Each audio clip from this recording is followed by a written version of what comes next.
আচ্ছা, তো আমার স্ক্রিন কি দেখা যাচ্ছে? জি ম্যাম। আচ্ছা, তো আমরা পড়তেছিলাম হচ্ছে রিকোয়ারমেন্ট ইঞ্জিনিয়ারিং নিয়ে। তো আমরা হচ্ছে একটু সামনের দিকে যাই আজকে।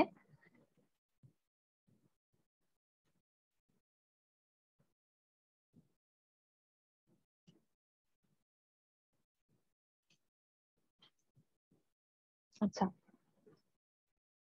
তো এখন যে জিনিসটা নিয়ে আমরা কথা বলবো সেটা হচ্ছে সফটওয়্যার রিকোয়ারমেন্টস ডকুমেন্ট। এখন একটা প্রজেক্ট করতে গেলে আমাদের সফটওয়্যার ইঞ্জিনিয়ারিং এর একটা বড় পার্ট হচ্ছে কি ডকুমেন্টেশন।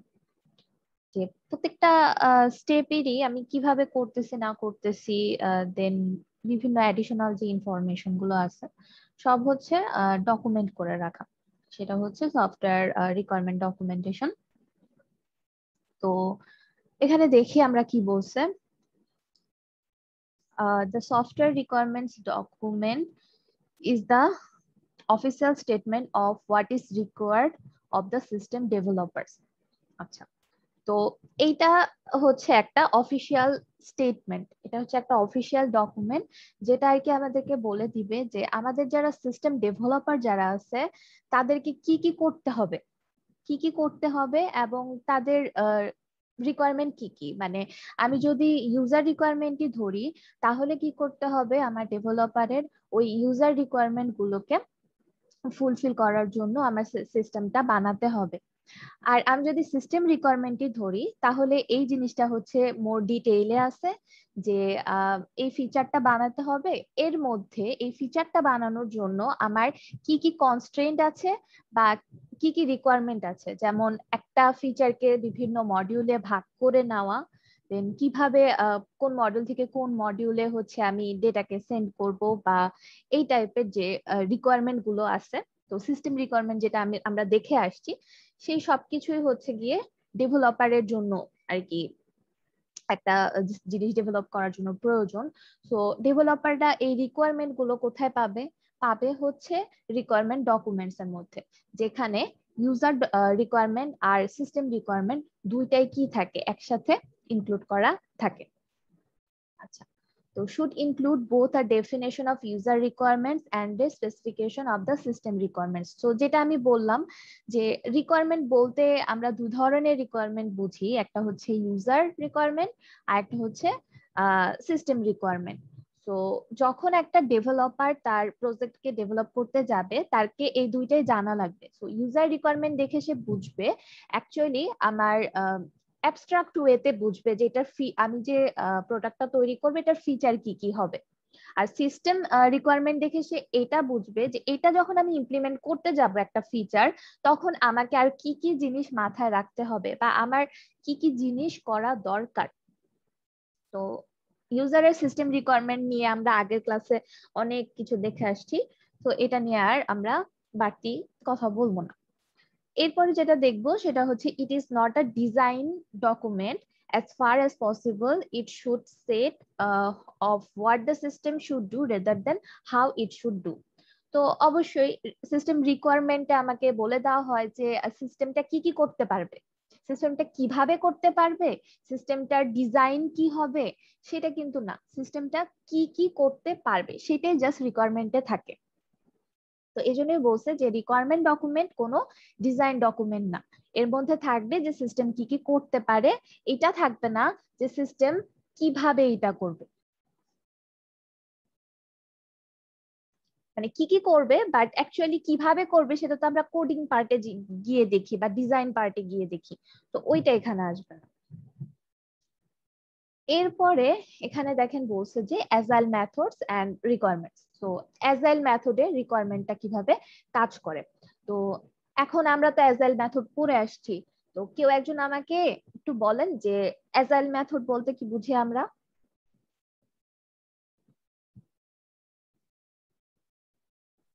অ্যাজাইল মেথড হচ্ছে মানে প্রত্যেকটা স্টেপে আগে কাস্টমারকে এমন একটা প্রোডাক্ট ডেলিভারি করা হয় যা দিয়ে সে কোনো মতে মানে কাজ চালাইতে পারবে। এরপর হচ্ছে ওর থেকে ফিডব্যাক নিয়ে তারপর নেক্সট স্টেপে আগায় এরকম। আচ্ছা, তো অ্যাজাইল যে মেথডটা, সেখানে আমাদের অনেকগুলো ইটারেশনে আমাদের প্রোডাক্টটা বিল্ড হয় এবং প্রোডাক্টটার অনেকগুলো ভার্সন তৈরি হয় এবং প্রত্যেকটা ভার্সনই হচ্ছে ইউজেবল। তো এই অ্যাজাইল মেথড যেটা আছে সেখানে কি করা হয় অ্যাকচুয়ালি, সেখানে যে রিকোয়ারমেন্ট অ্যানালাইসিস যে পার্টটা আছে সেখানে কিন্তু খুব বেশি একটা ইফোর্ট দেওয়া হয় না। যেমন আমরা ওয়াটারফল মডেল বা ভি-শেপ মডেল যখন পড়ে আসছি, একটা বড় পার্ট ছিল হচ্ছে রিকোয়ারমেন্ট অ্যানালাইসিস করার জন্য। কারণ আমি যে রিকোয়ারমেন্ট অ্যানালাইসিসটা করব, যদি আমি ওয়াটারফলই বলি, আমি যে রিকোয়ারমেন্টটা অ্যানালাইসিস করব সেইটার উপর ভিত্তি করে কিন্তু আমার নেক্সট স্টেপ গুলো হচ্ছে পরিচালিত হবে। তো আমি কোনো কিছু যদি মিস করে যাই তাহলে কিন্তু আমার ব্যাক করার আর সম্ভব নাই, কারণ এখানে ইনক্রিমেন্টাল ওয়েতে তো আমাদের প্রোডাক্ট বিল্ড হয় না।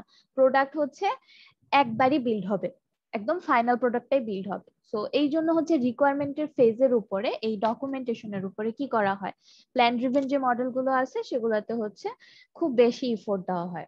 বাট যখন আমরা অ্যাজাইল মেথড ইউজ করব তখন দেখা হয় যে রিকোয়ারমেন্টের উপরে খুব বেশি একটা ইফোর্ট দেওয়া হয় না, কারণ আমরা তো প্রত্যেক ইটারেশনেই কি হচ্ছে আমার রিকোয়ারমেন্টটা চেঞ্জ হতে পারে। কারণ আমি যেহেতু ইউজারকে দিচ্ছি, ইউজার থেকে ফিডব্যাক নিচ্ছি, নতুন রিকোয়ারমেন্ট কিন্তু চলে আসতে পারে। সো এই জন্য দেন হচ্ছে এখানে দেখেন বলছে many agile methods argue that producing a requirement document is a waste of time as requirements change so quickly। তার মানে কি, অ্যাজাইল মেথড যেটা বলে যে আমরা রিকোয়ারমেন্ট ডকুমেন্ট তৈরিতে অ্যাকচুয়ালি সময় দিব না, এটা হচ্ছে ওয়েস্ট অফ টাইম। কারণ কি, রিকোয়ারমেন্ট হচ্ছে দ্রুত চেঞ্জ হয়, আর আমরা যেহেতু ইটারেটিভ ওয়েতে, ইনক্রিমেন্টাল ওয়েতে আমাদের প্রোডাক্টটা তৈরি করি, তাই হচ্ছে রিকোয়ারমেন্ট অ্যানালাইসিসে একটা বড় সময় আমাদের দেওয়ার কোনো দরকার হয় না। যেমন আমরা র্যাপিড যে ইয়াটা দেখছি, আরএডি, র্যাপিড অ্যাপ্লিকেশন ডেভেলপমেন্ট, তো ওখানে আমরা দেখছি কি ডেভেলপমেন্ট ফেজটা কিন্তু বড় হয়, আর ইনিশিয়াল যে ডিজাইন ফেজ বা রিকোয়ারমেন্ট ফেজ যেটা আছে সেটা কিন্তু অনেক ছোট হয়। সেখানে অ্যাজাইল মেথডের বেশি টাইম ওয়েস্ট করা হয় না। আচ্ছা, the document is therefore always out of date. So যেহেতু বারবার আমার রিকোয়ারমেন্ট চেঞ্জ হতে থাকতেছে অ্যাজাইল মেথডের নেচারই এইটা, তো অবশ্যই আমাদের যে ডকুমেন্ট আমরা ক্রিয়েট করব সেটা কিন্তু আউট অফ ডেট হয়ে যাবে। Methods such as XP use incremental requirement engineering and express requirement as user stories. So XP যেটা আছে সেটা হচ্ছে এক্সট্রিম প্রোগ্রামিং। তো এখানে যেটা করা হয়, ইনক্রিমেন্টাল রিকোয়ারমেন্ট ইঞ্জিনিয়ারিং করা হয়। তার মানে কি, রিকোয়ারমেন্ট যে ইঞ্জিনিয়ারিংটা হবে সেটাও ইনক্রিমেন্টাল হবে। মানে রিকোয়ারমেন্ট গুলো আমি প্রত্যেক ইনক্রিমেন্টে হচ্ছে আমাদের রিকোয়ারমেন্টটা চেঞ্জ হতে থাকবে, এবং এটাকে অ্যাকচুয়ালি ইউজার স্টোরিজ হিসেবে দেখানো হয়। কারণ ইউজারের কাছ থেকে আমি যখন ফিডব্যাক নিচ্ছি, তারপরে কিন্তু ইউজার বলতেছে তার এই জিনিসটা পছন্দ হয় না, বা নতুন কোনো রিকোয়ারমেন্ট থাকতে পারে বা আপডেট থাকতে পারে, সো এটাকে ইউজার স্টোরিজ হিসেবে তারা হচ্ছে দেখায়।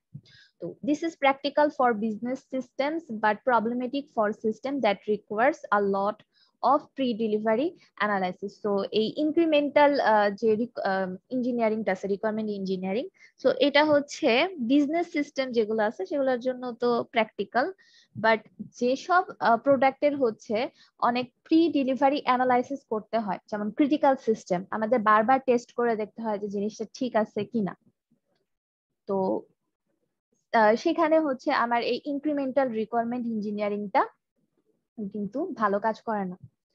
দেন আরেকটা বলছে যে system developed by several team. So একটা সিস্টেম যখন সেভারাল টিম হচ্ছে ডেভেলপ করে, এক একটা পার্ট এক একটা টিম ডেভেলপ করে, এখানে যদি রিকোয়ারমেন্টে ফ্রিকোয়েন্টলি চেঞ্জ হতে থাকে তাহলে কিন্তু দেখা যাবে যে একটা টিম ধরেন কিছু একটা বানাইছে, কোন একটা মডিউল বানাইছে, সেটা আউট অফ ডেট হয়ে গেল, এবং এরপরে তাকে কি করতে হবে, আবার করে কিন্তু জিনিসটাকে তৈরি করতে হবে। সো যখন এই একটা জিনিস ভেঙে ভেঙে অনেকগুলা টিম ডেভেলপ করে, তখন কিন্তু একটা টিমই যদি ডেভেলপ করতো তাহলে সমস্যা ছিল না তেমন, কারণ টিমের মধ্যে আমাদের সবার মধ্যে কমিউনিকেশনটা হচ্ছে ভালো হয়।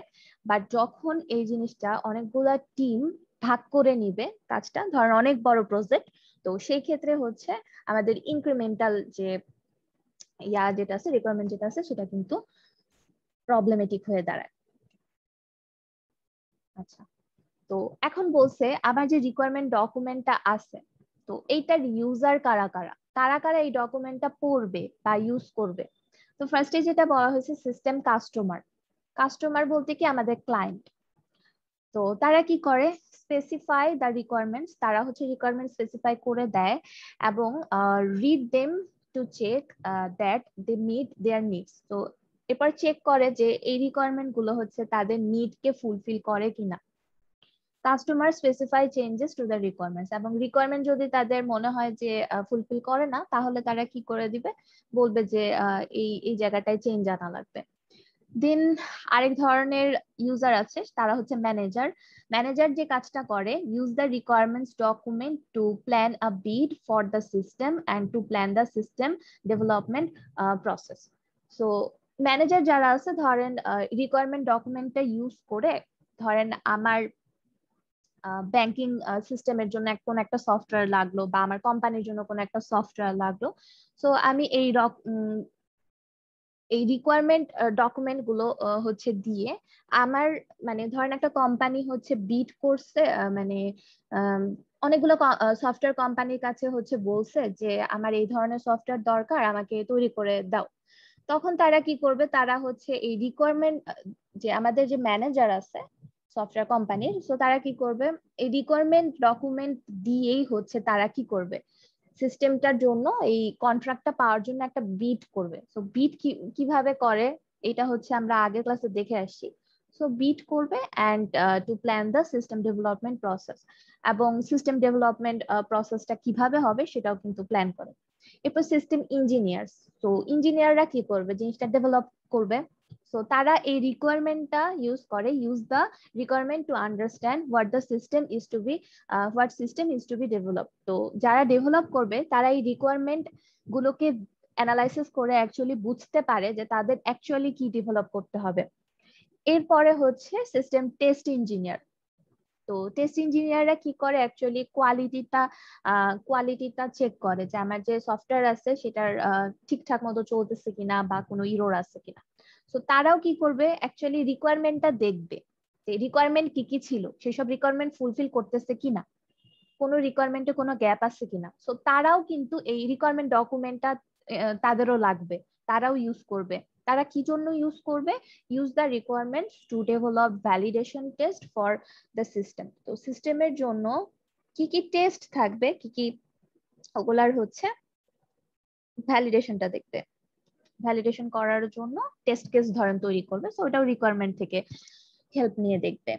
এরপরে হচ্ছে সিস্টেম মেইনটেনেন্স ইঞ্জিনিয়ার। সো এরা কি করে, অ্যাকচুয়ালি মেইনটেনেন্স এর কাজ করে, যে কোনো কিছু যদি আপডেট করা দরকার হয় বা কোনো কিছু আপগ্রেড করার দরকার, চেঞ্জ করার দরকার, তো সেই ক্ষেত্রে এগুলো হ্যান্ডেল করে থাকে। সো তারাও use the requirements to understand the system and the relationship between its parts. তো তাদের জন্য হচ্ছে রিকোয়ারমেন্ট ডকুমেন্টেশনটা ইম্পর্টেন্ট। সো এখানে হচ্ছে অনেকগুলো পার্সনের কথা বলা হয়েছে একটা সফটওয়্যার তৈরির ক্ষেত্রে বা বিট করার ক্ষেত্রে যেসব পার্সন থাকে, তো তারা সবাই হচ্ছে কিভাবে এই রিকোয়ারমেন্ট ডকুমেন্টটা ইউজ করবে সেটাও এখানে বলা হয়েছে।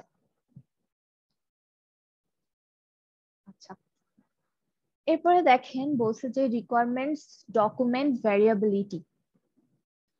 Information in requirements document depends on type of system and the approach to development used.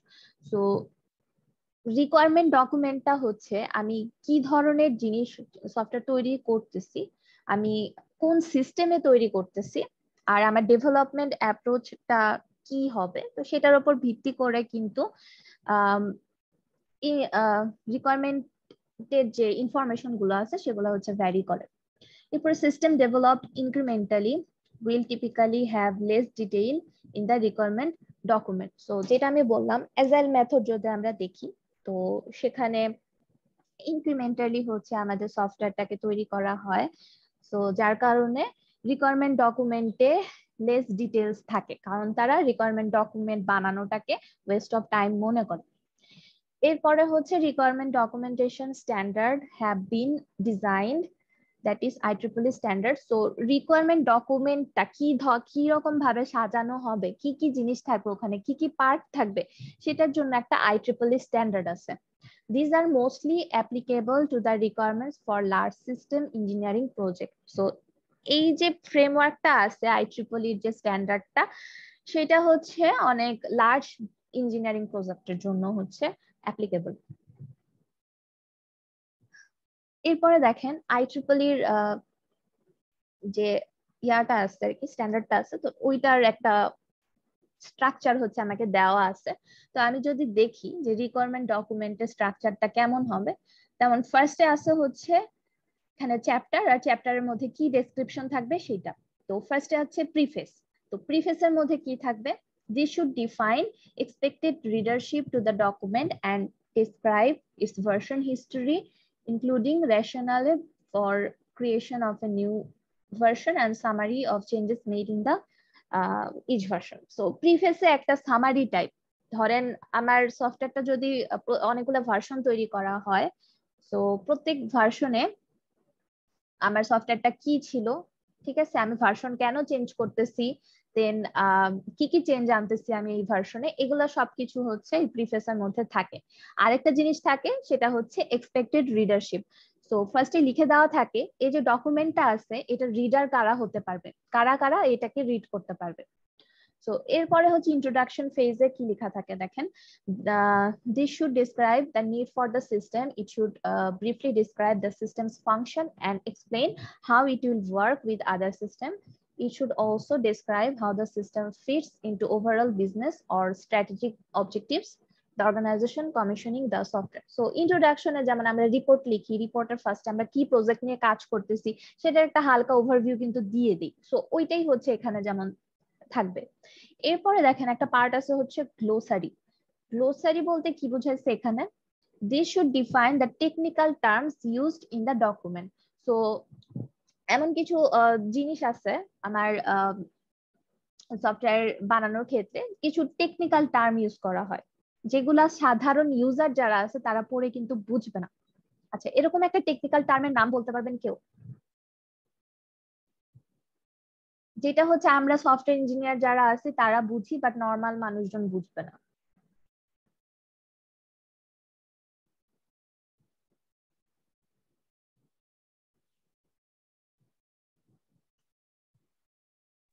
Coding হতে পারে ম্যাম,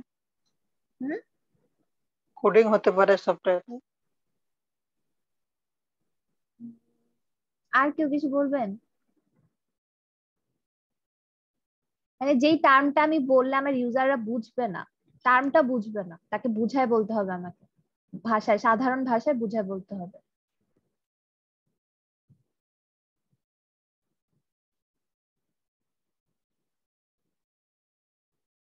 আচ্ছা,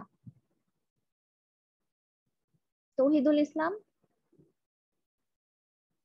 জি ম্যাম। হ্যাঁ, একটু বলেন যে কোশ্চেনটা আস্ক করছি, আপনার মাথায় কিছু আসতেছে? ম্যাম কোড সম্পর্কে এরকম কিছু বুঝতে হবে নাকি?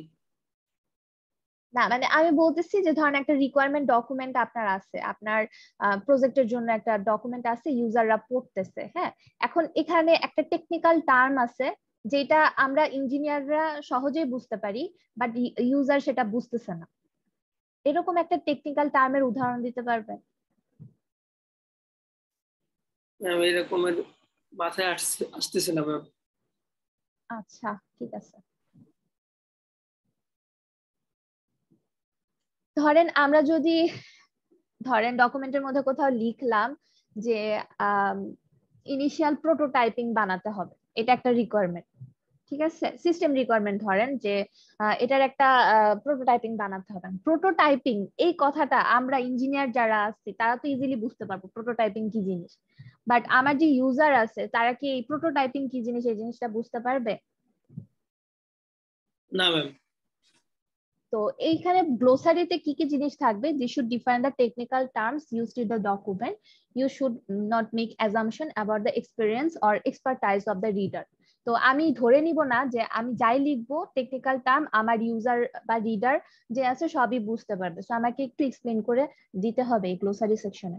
দেন ইউজার রিকোয়ারমেন্ট ডেফিনেশন, তো এটা তো জানি এখানে কি থাকবে, তো ইউজার রিকোয়ারমেন্ট যেগুলো সেগুলাই থাকবে। Here you describe service provided for the user, কি কি সার্ভিস আমরা প্রোভাইড করব।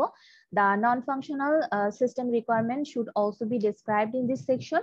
সো নন ফাংশনাল কি কি রিকোয়ারমেন্ট থাকবে সেগুলো এখানে থাকবে। This description may use natural language, natural language মানে আমি জাস্ট সেন্টেন্সে লিখে বুঝাবো, অথবা আমি ডায়াগ্রাম ইউজ করতে পারি, যেমন বিভিন্ন ধরনের ডায়াগ্রাম আমরা দেখে আসতেছি ল্যাবে, use case diagram, data flow diagram, sequence diagram. তো এই সব কিছু দিয়ে আমি এই ইউজার রিকোয়ারমেন্ট গুলো বুঝাতে পারি। মেইনলি ইউজার রিকোয়ারমেন্ট যেটা সেটা হচ্ছে ইউজ কেস ডায়াগ্রাম দিয়ে বোঝানো হয়, or the notation that are understandable to the customer. So product and process standards must be followed, should be specific. আচ্ছা, তো এরপরে হচ্ছে সিস্টেম আর্কিটেকচার। তো সিস্টেম আর্কিটেকচার হচ্ছে আমি ধরেন আমার অনেকগুলো ফিচার আছে, আমি কয়েকটা মডিউলে ভাগ করে নিলাম, মডিউলগুলো কিভাবে নিজেদের সাথে কানেক্টেড সেটা হচ্ছে আমি এখানে দেখাবো। This chapter should present a high-level overview of anticipated system architecture, showing the distribution of function across the system module and architectural components that are reused should be highlighted. এরপরে হচ্ছে সিস্টেম রিকোয়ারমেন্ট স্পেসিফিকেশন থাকবে। So এখানে হচ্ছে system requirement গুলো থাকবে। This should describe the functional and non functional requirements in more detail. আমরা জানি যে আমরা ইউজার রিকোয়ারমেন্ট যেটা বানাই, সিস্টেম রিকোয়ারমেন্টে কি থাকে সেটার মোর ডিটেইল একটা রিকোয়ারমেন্ট থাকে। তো এটাই থাকবে। If necessary further detail may be added to the non functional requirement, interfaces to the system may be defined. তারপরে হচ্ছে সিস্টেম মডেলস। তো সিস্টেম মডেলে কি থাকবে দেখেন, this might include graphical system models showing the relationship between the system components and the system and its environment. Example, possible models are object models, data flow models, semantic data models. So data flow model তো আমরা ল্যাবে করে আসছি। So মানে outside যে এনভায়রনমেন্টের সাথে আমাদের যে সিস্টেমটা কিভাবে রিঅ্যাক্ট করবে সেগুলা হচ্ছে আমরা এই সিস্টেম মডেলের মধ্যে রাখবো।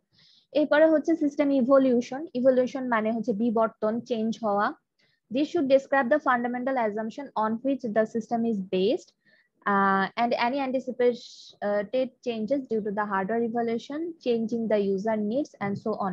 So কোনো একটা মানে এখানে থাকতে হবে যে ইয়াটা কিভাবে চেঞ্জ হবে, ঠিক আছে। কোনো একটা রিকোয়ারমেন্ট যদি আসে বা হার্ডওয়্যারের কোনো একটা ইভলিউশন হয় তখন কিভাবে আমার সিস্টেমটা ইভলভ করবে সেগুলো হচ্ছে লেখা থাকে। This section is used for system designer as it may help them avoid design decisions that would constrain likely future changes to the system.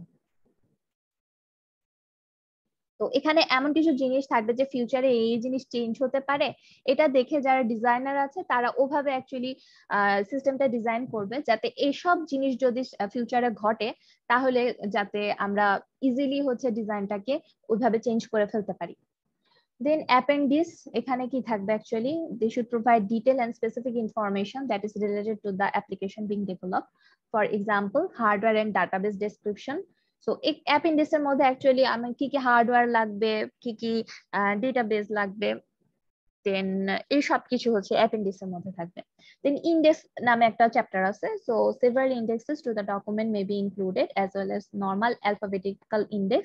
There may be index of diagram. So আমরা আমাদের diagram যেগুলো use করছি সেগুলোর index use করতে পারি, কোনো figure যদি use করি বা কোনো ফাংশনস এর নাম যদি ইউজ করি, তো ওগুলোর জন্য ইন্ডেক্স ইউজ করতে পারি যাতে সহজেই ওই জিনিসটা আমরা খুঁজে পেতে পারি। তো এইটা ছিল অ্যাকচুয়ালি IEEE স্ট্যান্ডার্ডে একটা রিকোয়ারমেন্ট ডকুমেন্টেশনের একটা স্ট্যান্ডার্ড স্ট্রাকচার। তো এরপরে বলছে requirement specification, the process of writing the user and the system requirement in a requirement documentation. আচ্ছা, the process of writing down হবে এটা the user and system requirements. So user and system requirement যে আমি write down করব যখন আমার requirement ডকুমেন্টে, তখন এই প্রসেসটাকে বলা হবে হচ্ছে রিকোয়ারমেন্ট স্পেসিফিকেশন করা। User requirements have to be understandable by end users and customers who do not have a technical background. এটা আমি আগেও বলে আসলাম। Then system requirements are more detailed requirements and may include more technical information. So system requirement অবশ্যই system রিকোয়ারমেন্টের reader ইউজাররা না, system রিকোয়ারমেন্টের reader হচ্ছে আমার ডেভেলপাররা। So এখানে actually আমার টেকনিক্যাল টার্ম গুলো অনেক বেশি আসবে এবং মোর ডিটেইলে আসবে, ঠিক আছে।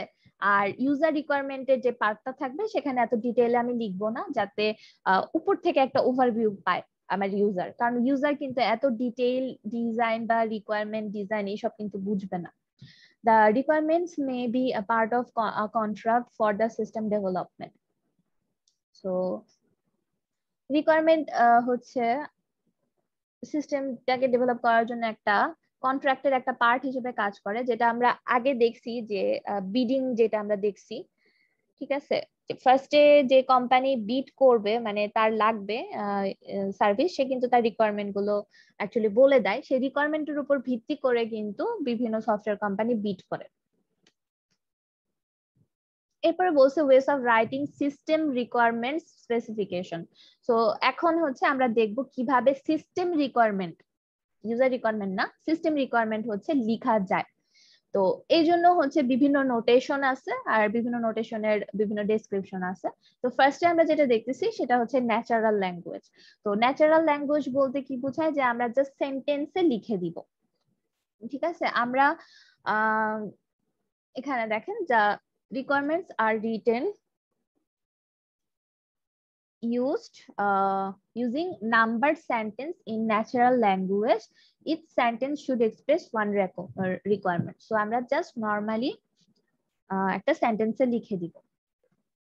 যেমন যদি ব্যাংকের এটিএম এর কথা চিন্তা করি, এটিএম বুথের কথা, তাহলে একটা রিকোয়ারমেন্টে আমরা লিখতে পারি যে user will be able to withdraw money, just একটা সেন্টেন্সে লিখে দিলাম সেরকম। এরপর হচ্ছে structured natural language. The requirements are written in natural language on a standard form or template. So এখানে যেমন আমি পয়েন্ট বাই পয়েন্ট লিখে দিলাম, এখানে হচ্ছে স্ট্রাকচার যেটা হবে সেখানে হচ্ছে একটা নির্দিষ্ট ফর্ম বা টেমপ্লেট বা টেবুলার ওয়েতে, ঠিক আছে, লিখতে হবে। Each field provides information about an aspect of the requirement. So প্রত্যেকটা ফিল্ড হচ্ছে রিকোয়ারমেন্টের এক একটা এক্সপেক্টকে বুঝাবে। এরপরে হচ্ছে design description language. This approach uses language like a programming language, but with more abstract feature to specify the requirements, defining an operational model of the system. This approach is now rarely used. So এখানে হচ্ছে যেমন programming ল্যাঙ্গুয়েজে আমরা যেভাবে use করি, তো এখানে ওই রকম ভাবে স্ট্রাকচার্ড ওয়েতে লেখা, কোনো টেবুলার ফরম্যাটে না, এটা এখানে বলছে, বাট এটা হচ্ছে আউট অফ ডেট, এটা ইউজ করা হয় না। দেন গ্রাফিক্যাল নোটেশন, এটা আমরা খুব ভালো মতোই বুঝবো যে ইউএমএল ডায়াগ্রাম যেগুলো আমরা ল্যাবে করতেছি সেগুলো হচ্ছে graphical notation. Graphical model supplemented by text annotation আর used to define the functional requirements of the system. যেমন UML, use case and sequence diagram are commonly used. So use case diagram দেখে কিন্তু আমরা করতে পারি, আমাদের যে রিকোয়ারমেন্ট গুলো আছে সেগুলো দেখতে পারি। দেন সিকোয়েন্স ডায়াগ্রামেও আমরা রিকোয়ারমেন্ট গুলো দেখতে পারি যে অ্যাকচুয়ালি কিভাবে সিকোয়েন্স অনুযায়ী হচ্ছে কাজগুলো হচ্ছে, ঠিক আছে এগুলা। এরপর হচ্ছে ম্যাথমেটিক্যাল স্পেসিফিকেশন বলছে যে this notation are based on mathematical concept such as finite state machine or sets. আচ্ছা, আমরা কি কেউ অটোমাটা এই কোর্সটা করে আসছি, থিওরি অফ কম্পিউটেশন? আপনারা কি করছেন? না, এটা নাই মনে হয় আপনাদের ইয়াতে, না? পুরা কি যে 4 বছরের কোর্সের মধ্যে এই সাবজেক্ট আছে, কখনো অফার করা হয়েছিল? না ম্যাম, অফার করা হয়নি। আচ্ছা, তো ওইখানে একটা জিনিস আছে হচ্ছে ফাইনাইট স্টেট মেশিন। অ্যাকচুয়ালি কতগুলো স্টেট আছে, স্টেট একটা স্টেট থেকে আরেকটা স্টেটে কিভাবে যাওয়া যায়, যে ট্রানজিশন গুলো, এসব কিছু হচ্ছে ওখানে দেখানো হয়। তো ওইটা পড়লে আমরা অনেক ভালো বুঝতাম। আচ্ছা যাই হোক, এখানে লাগবে না। Although this unambiguous specification can reduce the ambiguity in requirement document, most customers don't understand a formal specification. They cannot check if present what they want and are reluctant to accept as a system control. আচ্ছা, তো ওইভাবেও হচ্ছে state ট্রানজিশনের মাধ্যমেও দেখানো যায়। এখানে সবগুলা way হচ্ছে system requirement স্পেসিফিকেশনের জন্য। এরপরে বলছে রিকোয়ারমেন্টস এন্ড ডিজাইন। তো রিকোয়ারমেন্ট কিন্তু আমার সফটওয়্যার ডেভেলপ করার একটা পার্ট, ফার্স্টের পার্ট, এবং রিকোয়ারমেন্টের পরেই আসে হচ্ছে ডিজাইন ফেজ। তো রিকোয়ারমেন্ট এন্ড ডিজাইন তার মানে বোঝানো হচ্ছে যে এরা নিজেদের সাথে কতটা রিলেটেড। তো in principle requirements should state what the system should do and the design should describe how it does this. তার মানে কি, একটা হচ্ছে what আর একটা হচ্ছে how। রিকোয়ারমেন্টস বলবে যে কি কি করা লাগবে, আর ডিজাইন যে ডকুমেন্টটা সেটা আমাকে বলবে কিভাবে করা লাগবে। Then in practice requirements and design are inseparable. So যেটা বললাম যে রিকোয়ারমেন্ট আর ডিজাইন এই দুটা হচ্ছে একটা আরেকটার সাথে খুবই স্ট্রংলি রিলেটেড। তো কিভাবে করা লাগবে, কি করা লাগবে, কিভাবে করা লাগবে, এই দুইটা কিন্তু একটা আরেকটার সাথে রিলেটেড। তো the system may interoperate with other system that generate design requirements. The use of a specific architecture to satisfy non-functional requirements may be a domain requirement. This may be consequence of a regulatory requirement. So এখানে এই জিনিসটাই বলছে যে আমার যে design আর হচ্ছে আমার requirement এই দুটো হচ্ছে একটা আরেকটার সাথে জড়িত। কারণ আমি যে সিস্টেমটা তৈরি করতেছি সেখানে ধরেন অনেকগুলো রিকোয়ারমেন্ট আছে। তো রিকোয়ারমেন্ট গুলো হচ্ছে কি ধরেন মডিউল করা, এবং মডিউল গুলো একটা আরেকটার সাথে কিন্তু রিলেটেড। তখন যে জিনিসটা হয় যে আমাকে ডিজাইনটা ওভাবে করতে হবে যাতে আমার কোনো রিকোয়ারমেন্টে কোনো গ্যাপ না থাকে বা সমস্যা না হয়। আচ্ছা, এরপরে যেটা বলছে ন্যাচারাল ল্যাঙ্গুয়েজ স্পেসিফিকেশন। তো এখানে যেমন আমরা এই যে সবগুলো দেখলাম, তো ফার্স্টে দেখছিলাম ন্যাচারাল ল্যাঙ্গুয়েজ। তো এটার কথাই বলছে যে requirements are written as a natural language sentences supplemented by diagrams and table. So আমরা জাস্ট ন্যাচারাল ল্যাঙ্গুয়েজে লিখে দেব, আমরা ডায়াগ্রাম বা টেবিল ইউজ করতে পারি পাশাপাশি। Used for writing requirements because it is expressive. So আমরা যখন সেন্টেন্সে লিখবো এই জিনিসটা খুবই এক্সপ্রেসিভ হবে, intuitive and universal. Universal means সবাই এটাকে বুঝতে পারবে, আমার ইউজারও বুঝতে পারবে, আমার সিস্টেম ডেভেলপারও বুঝতে পারবে। This means that the requirements can be understood by users and customers. So user and customerরা কিন্তু এই ন্যাচারাল ল্যাঙ্গুয়েজে লিখলে ভালো বুঝতে পারে। এরপর হচ্ছে guidelines for writing requirement. So একটা ভালোভাবে রিকোয়ারমেন্ট লিখতে গেলে কি কি জিনিস আর কি আমার মাথায় রাখতে হবে, সেটা হচ্ছে ফার্স্টে invent a standard format and use it for all requirements. So প্রত্যেকটা রিকোয়ারমেন্টের জন্যই আমি হচ্ছে একটা স্ট্যান্ডার্ড ফরম্যাট ইউজ করব। Then use language in a constant way, use shall for mandatory requirement and should be for desirable requirements. So একটা consistent way হচ্ছে আমাকে নিতে হবে ল্যাঙ্গুয়েজের। যেমন আমার যেসব ম্যান্ডেটরি রিকোয়ারমেন্টস আছে সেগুলোর জন্য আমাকে শ্যাল ইউজ করতে হবে, ঠিক আছে, যে এইটা আমাকে করতে হবে। বাট যেটা ডিজায়ারেবল রিকোয়ারমেন্ট বাট ম্যান্ডেটরি না, সেটার জন্য আমরা শুড ইউজ করব। এরপরে হচ্ছে use text highlighting to identify key parts of the requirement. So কি পার্টটা হাইলাইট করার জন্য, যেমন the user will be able to withdraw money from the ATM. ঠিক আছে, এখানে উইথড্র মানিটাকে যদি আমরা হাইলাইট করে দিই সেটার কথা এখানে বলা হয়েছে। Then avoid use of computer jargon. Computer jargon মানে বলা হয়েছে যে কম্পিউটার মানে ধরেন টেকনিক্যাল টার্মস যেগুলো হচ্ছে নর্মাল পিপলরা বুঝবে না, তো এগুলা হচ্ছে ইউজ করা থেকে অ্যাকচুয়ালি বিরত থাকতে বলছে। Then include an explanation why a requirement is necessary. So একটা রিকোয়ারমেন্ট লেখার পরে অ্যাকচুয়ালি একটু এক্সপ্লেনেশন দিতে বলছে যে এই রিকোয়ারমেন্টটা অ্যাকচুয়ালি কেন necessary. Then problems with natural language. তো ন্যাচারাল ল্যাঙ্গুয়েজের প্রবলেম কি? The precision is difficult without making document difficult to read. আচ্ছা, তো এখানে অ্যাকচুয়ালি প্রিসিশনের যে ব্যাপারটা সেটা হচ্ছে ডিফিকাল্ট হয়ে যায়। যদি আমরা টেকনিক্যাল টার্ম দিয়ে লিখতাম তাহলে হয়তো বা আমাদের সিস্টেম ডেভেলপারদের খুবই প্রিসাইজলি বুঝতে পারতো। বাট যখন এটা হচ্ছে আমরা ন্যাচারাল ল্যাঙ্গুয়েজে লিখি, এটা বুঝতে আমাদের কিন্তু একটু প্রবলেম হয়ে যায়। এরপরে হচ্ছে requirement confusion. Functional and non functional requirements tends to be mixed up. তো আমরা যখন ন্যাচারাল ল্যাঙ্গুয়েজে লিখবো তখন হচ্ছে দেখা যাচ্ছে ফাংশনাল আর নন ফাংশনাল রিকোয়ারমেন্ট যেটা আছে দুইটা হচ্ছে একসাথে মিক্স আপ হয়ে যাচ্ছে, আমরা আলাদা করতে পারতেছি না ওটা পড়ে যে কোনটা অ্যাকচুয়ালি ফাংশনাল ছিল কোনটা নন ফাংশনাল ছিল। এরপর রিকোয়ারমেন্ট অ্যামালগামেশন। তো এমন হতে পারে যে সেভারাল রিকোয়ারমেন্টকে একসাথে এক্সপ্রেস করা হয়েছে। তো সেই ক্ষেত্রে হচ্ছে যদি বলে যে এটিএম বুথে আমরা হচ্ছে বিভিন্ন ধরনের ট্রানজাকশন করতে পারবো। তো এইটা বললে কি হয়, অনেকগুলা রিকোয়ারমেন্ট কিন্তু একসাথে আমরা অ্যামালগামেশন করছি, তার মানে মিশ্রণ বানায় ফেলছি।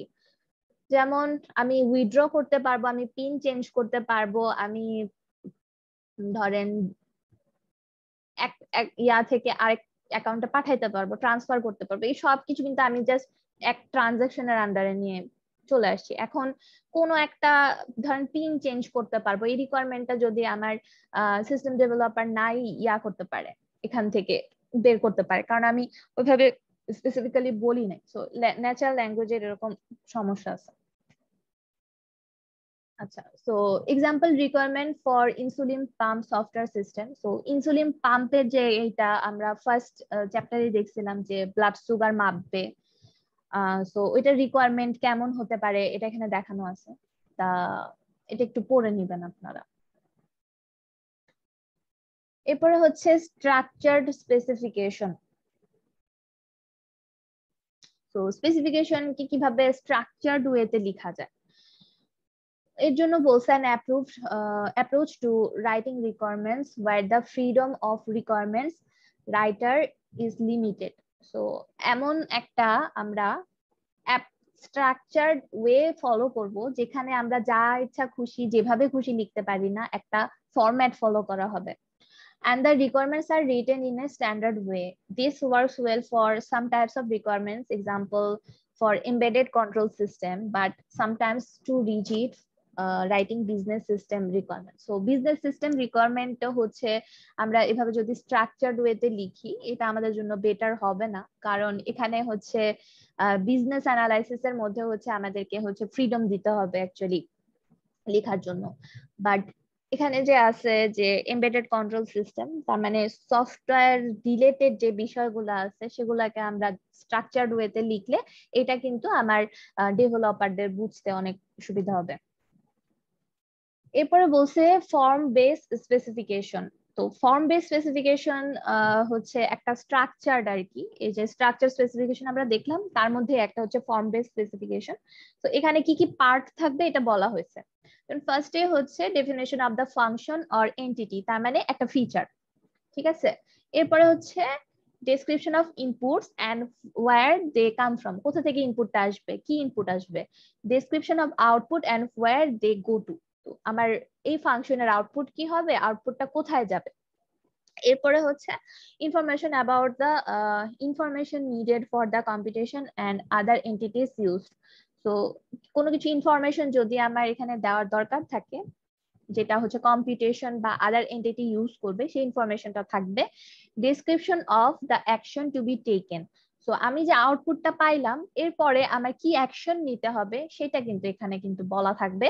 দেন pre and post condition. So এই যে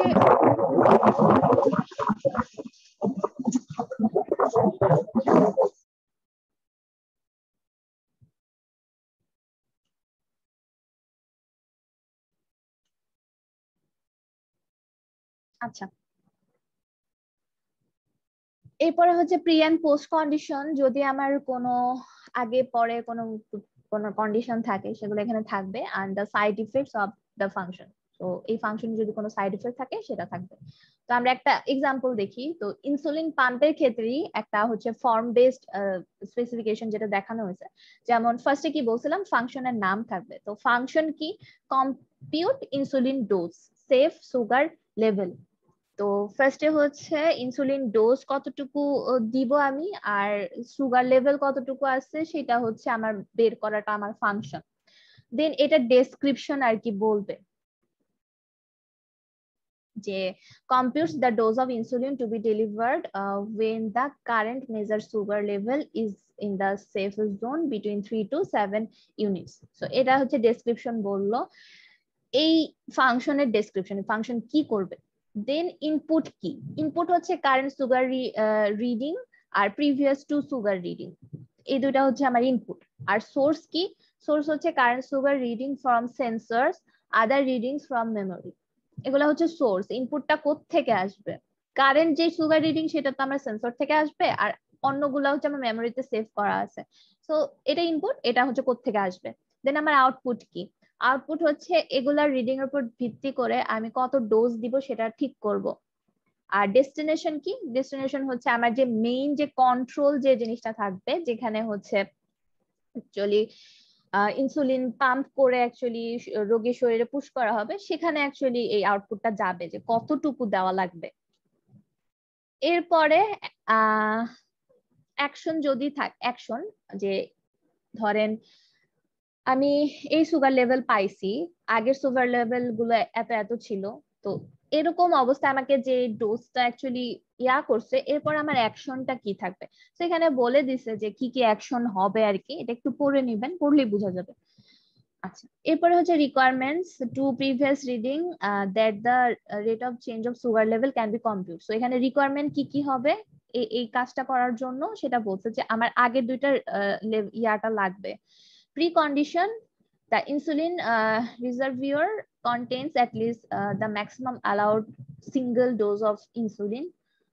So এটা বলছে যে ম্যাক্সিমাম অ্যালাউয়েবল অ্যামাউন্ট কত, এটা হচ্ছে আমার প্রি কন্ডিশন, এর থেকে বেশি দিতে পারবে না।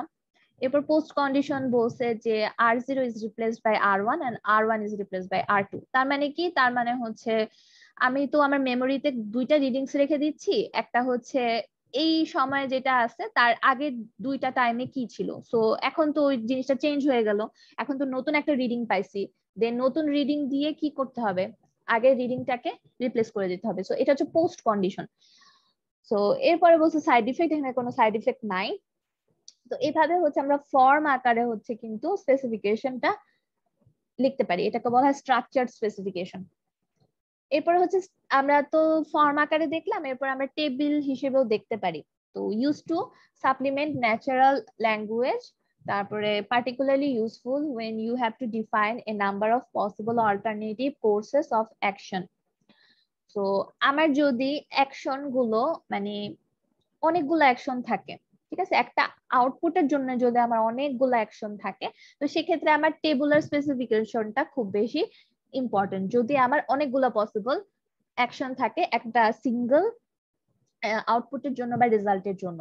তো for example the insulin pump system bases it's computation on the rate of change of blood sugar level, and the tabular specification explains how to calculate the insulin requirement for different scenarios। তো এখানে যেমন বিভিন্ন condition আমার আছে, যে sugar level ফল করলে কি দিব, সুগার লেভেল সমান থাকলে কি দিব, দেন আগে থেকে ইনক্রিজিং করলে কি দিব, ডিক্রিজিং করলে কি দিব, এই সব কিছু কিন্তু এখানে আমার কন্ডিশন থাকবে, এন্ড এগুলোর জন্য আমার অ্যাকশনটা এখানে থাকবে। তো এটা হচ্ছে টেবুলার স্পেসিফিকেশন। এরপরে আমরা আসতেছি হচ্ছে রিকোয়ারমেন্টস ইঞ্জিনিয়ারিং প্রসেসে।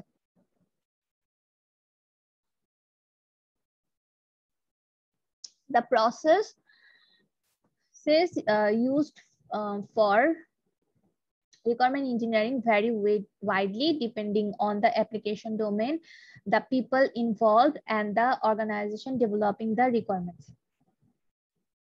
অবশ্যই রিকোয়ারমেন্ট যারা ডেভেলপ করতেছে বা কি কি পিপল অ্যাড আছে, অথবা এটার অ্যাপ্লিকেশন ডোমেইনটা কি, এগুলোর উপর ডিপেন্ড করে কিন্তু রিকোয়ারমেন্ট এক একটা মানে রিকোয়ারমেন্ট ইঞ্জিনিয়ারিং এর যে প্রসেসটা আছে এক একটা সফটওয়্যার থেকে আরেকটা সফটওয়্যারে ভিন্ন রকম হবে। However, there are number of generic activities common to all process. So requirement engineering এর যে প্রসেস আছে, চারটা জেনারিক প্রসেস আছে। ফার্স্টটা হচ্ছে রিকোয়ারমেন্ট এলিসিটেশন, তারপরটা হচ্ছে রিকোয়ারমেন্ট অ্যানালাইসিস, তারপরটা রিকোয়ারমেন্ট ভ্যালিডেশন, তারপরটা হচ্ছে রিকোয়ারমেন্ট ম্যানেজমেন্ট। এই চারটা হচ্ছে সবকিছুতেই common. In practice, requirement engineering is an iterative activity in which these processes are interlinked. তো রিকোয়ারমেন্ট ইঞ্জিনিয়ারিং একটা ইটারেটিভ প্রসেস, যেখানে এই চারটা জিনিসই হচ্ছে একটা আরেকটার সাথে ইন্টারলিভ হয়ে যায়। তো এখানে আমরা একটা ডায়াগ্রাম দেখতে পারতেছি, অনেকটা স্পাইরাল মডেলের মতো। সো এটা হচ্ছে spiral view of the requirement engineering process. তো ফার্স্টে যেটা ছিল রিকোয়ারমেন্ট এলিসাইটেশন, সো এটা হচ্ছে জাস্ট ইউজারদের কাছে সাথে কথা বলে প্রাইমারিলি একটা আইডিয়া নেওয়া যে কি কি রিকোয়ারমেন্ট আছে। আর রিকোয়ারমেন্ট স্পেসিফিকেশন হচ্ছে এই আইডিয়াকে স্পেসিফিক ভাবে অ্যাকচুয়ালি নোট ডাউন করা বা অ্যানালাইসিস করা। এরপর যেটা আছে রিকোয়ারমেন্ট ভ্যালিডেশন, যে আমার রিকোয়ারমেন্টটা অ্যাকচুয়ালি ঠিক আছে কিনা সেটা দেখা। এরপরে হচ্ছে সিস্টেম শেষ হয়ে গেলে হচ্ছে আমার সিস্টেম রিকোয়ারমেন্টস ডকুমেন্ট, মানে আমি ডকুমেন্টেশন করে ফেলবো ফাইনাল। তো এই প্রসেসটা কিভাবে চলতেছে যদি একটু দেখি। ফার্স্টে শুরু হয় business requirement specification. Business requirement যেগুলো আছে আমার সেগুলো হচ্ছে অ্যাকচুয়ালি দেখবো। এরপরে হচ্ছে ফিজিবিলিটি স্টাডি, যে বিজনেস রিকোয়ারমেন্ট ঠিক আছে কিনা, এটা যেহেতু ভ্যালিডেশন তাই। এরপর মেইন পার্ট শুরু হয় যে আমার ইউজার রিকোয়ারমেন্ট এলিসিটেশন, তার মানে ইউজারের সাথে আমি কথাবার্তা বলবো, বলার পরে আমি অ্যাকচুয়ালি ঠিক করব যে ইউজাররা কি কি রিকোয়ারমেন্ট চাচ্ছে। এরপরে এই আইডিয়াটা নিয়ে, মানে এলিসিটেশন মানে জাস্ট শুরুর দিকে, জাস্ট ইনিশিয়াল আইডিয়া, এরপরে এটাকে নিয়ে হচ্ছে আমরা ইউজার রিকোয়ারমেন্ট স্পেসিফিকেশন করব।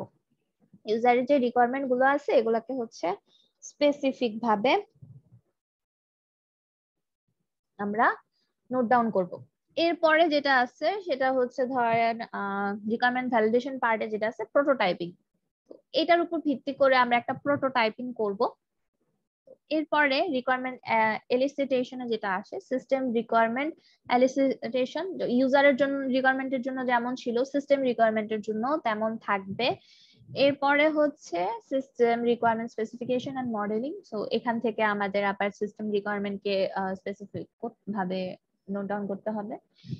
এরপরে আসতেছে হচ্ছে রিকোয়ারমেন্ট ভ্যালিডেশন, যেখানে হচ্ছে অ্যাকচুয়ালি আমার রিভিউ নিব, আমার সিস্টেম যে ডেভেলপার আছে তাদের কাছ থেকে রিভিউ নিব যে এই রিকোয়ারমেন্ট অ্যাকচুয়ালি ঠিক আছে কিনা, বা কোনো কিছু অ্যাড করতে হবে কিনা, বা এইভাবে এই রিকোয়ারমেন্ট গুলো অ্যাকচুয়ালি ফুলফিল করা পসিবল কিনা। এবং ফাইনালি গিয়ে আমার রিকোয়ারমেন্ট ডকুমেন্টেশনটা তৈরি হবে। তো ফার্স্ট ফেজটা বলছে রিকোয়ারমেন্ট এলিসিটেশন এন্ড অ্যানালাইসিস, তো sometimes called requirements elicitation or requirement discovery. মানে অ্যাকচুয়ালি ফার্স্টে যেমন আমরা ফার্স্ট আইডিয়া নেই বা ডিসকভার করি অ্যাকচুয়ালি কি কি জিনিস আছে, রাফ আইডিয়া নেই, তো সেটাই এলিসিটেশনের part. Involves technical staff working with the customer to find out about the application domain, the service that the system should provide, and the system's operational constraints. So first আমার technical staff যারা আছে তারা কাস্টমারের সাথে একটা meeting করবে। Meeting করে actually তারা কি তৈরি করতে চাচ্ছে, কি সার্ভিস চাচ্ছে, তাদের কোনো কনস্ট্রেন্ট আছে কিনা যে এত দ্রুত সার্ভিস দিতে হবে, এগুলা হচ্ছে অ্যাকচুয়ালি দেখে। এগুলা হচ্ছে এই এলিসিটেশনের পার্ট। এরপর হচ্ছে আমি involve and user managers, engineers involve in the maintenance, domain expert, trade unions, etc. These are called stakeholders. তো ইউজারের সাথে যখন অ্যাকচুয়ালি এলিসিটেশনটা করব, ঠিক তেমনি ভাবে system development, system requirement develop করার জন্য হচ্ছে আমার ইঞ্জিনিয়ারের সাথেও কিন্তু ইনভলভ হতে হবে, ডোমেন এক্সপার্ট এই মানুষগুলোর সাথেও কিন্তু জিনিসটার ইনভলভমেন্ট থাকতে হবে। তো একটা প্রজেক্ট তৈরি করার জন্য যতগুলো মানুষ হচ্ছে জড়িত থাকে, হ্যাঁ, ওই প্রজেক্টের সাথে, তাদেরকে বলা হয় হচ্ছে স্টেক হোল্ডার্স। এখন বলছে যে প্রবলেম অফ রিকোয়ারমেন্ট অ্যানালাইসিস। তো রিকোয়ারমেন্ট অ্যানালাইসিস এর কি কি প্রবলেম থাকতে পারে? প্রথমটা বলছে stakeholders don't know what they really want. আমার কাস্টমার জানে না সে অ্যাকচুয়ালি কি চায়। Stakeholder express requirement in their own terms, তাদের নিজেদের টার্মে অ্যাকচুয়ালি প্রকাশ করতেছে, যেটা আমরা টেকনিক্যালি একদম স্পেসিফিক ভাবে বুঝতেছি না, প্রেসিশনটা আমাদের ঠিক নাই। Different stakeholders may have conflict requirements. তো দেখা যাচ্ছে ইউজারের রিকোয়ারমেন্ট একটা, সিস্টেম যে ডেভেলপ করবে সে বলতেছে এখানে রিকোয়ারমেন্ট আলাদা হবে। তো কনফ্লিক্ট করতেই পারে। Then organisational and political factors may influence the system requirement. So আমার যে অর্গানাইজেশনের যে পলিসি আছে সেই পলিসি অনুযায়ী ধরেন আমি একটা প্রসেস মডেল হচ্ছে ইউজ করব, বা আমি এই জিনিসটা ইউজ করব, এই মডেলটা ইউজ করব, বা এই স্ট্যান্ডার্ডটা ইউজ করব, এরকম কিছু আমার অপারেশনাল কনস্ট্রেন্ট থাকতে পারে যেটা অর্গানাইজেশনের পলিসির উপর ভিত্তি করে দেওয়া। তো এগুলো আমার সিস্টেম রিকোয়ারমেন্টকে কিন্তু ইনফ্লুয়েন্স করবে। এরপর হচ্ছে the requirement change during the analysis process. So analysis প্রসেসের ক্ষেত্রে হচ্ছে রিকোয়ারমেন্ট চেঞ্জ হতে পারে, new stakeholder may emerge and the business environment may change. তো নতুন নতুন স্টেক হোল্ডার কিন্তু চলে আসতে পারে, এবং আসলে হচ্ছে অবশ্যই আমাদের বিজনেস এনভায়রনমেন্ট চেঞ্জ হয়ে যাবে।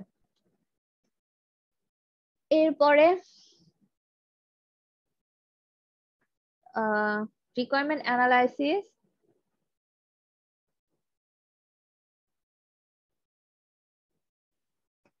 So software engineers work with a range of system stakeholders to find out about the application domain and the services that the system should provide, the required system performance and hardware constraint and other systems. So software ইঞ্জিনিয়ারদের হচ্ছে এই সবকিছুর উপর কাজ করতে হয়। এরপর যদি আমরা দেখি যে রিকোয়ারমেন্ট এলিসিটেশন আর অ্যানালাইসিসের ফেজ কয়টা, এটাকেও আবার কয়েক ভাগে ভাগ করা হয়েছে। যেমন এটাই দেখলাম কি আমরা এখানে দেখলাম হচ্ছে রিকোয়ারমেন্ট ইঞ্জিনিয়ারিং এর প্রসেস, মানে রিকোয়ারমেন্ট ইঞ্জিনিয়ারিং এর কয়টা ফেজ আছে।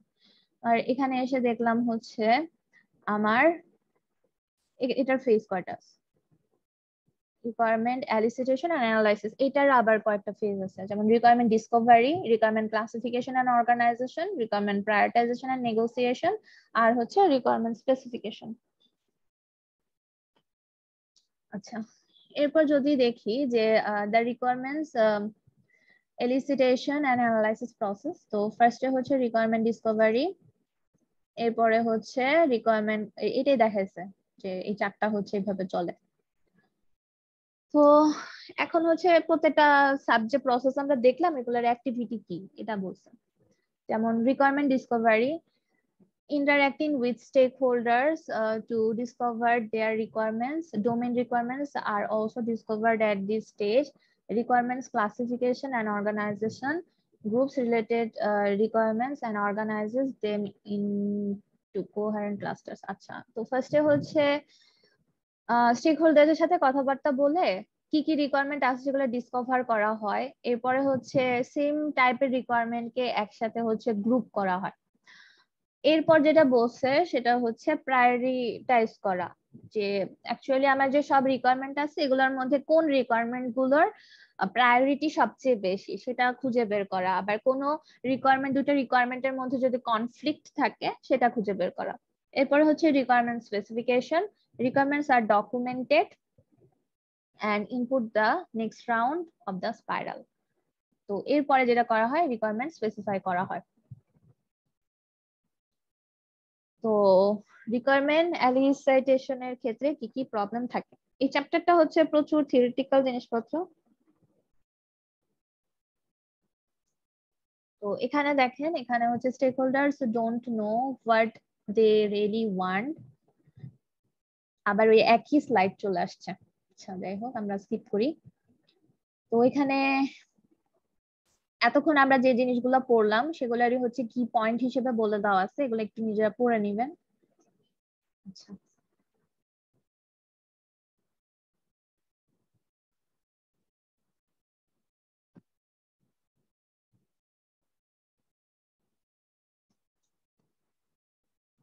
আচ্ছা, তো এর পরের পার্টটা আমরা একটু শুরু করি।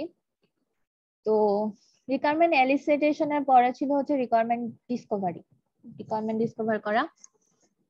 দেন এখানে কি বলছে, the process of gathering information about the required and existing system and distilling the user and system requirements from the information.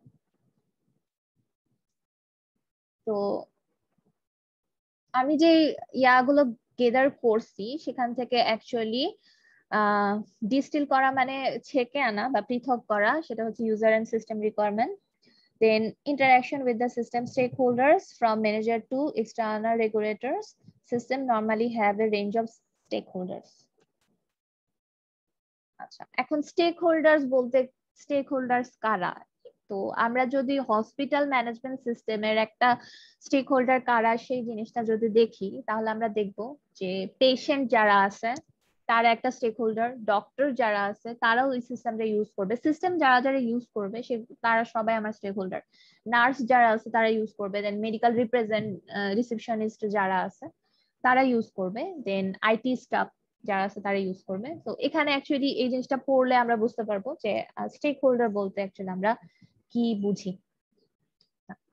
তো আজকে আমি এতটুকুই রাখতে চাচ্ছি, আমরা বাকিটুকু নেক্সট দিনে পড়বো। তো কারো কি কোনো কোয়েশ্চেন আছে?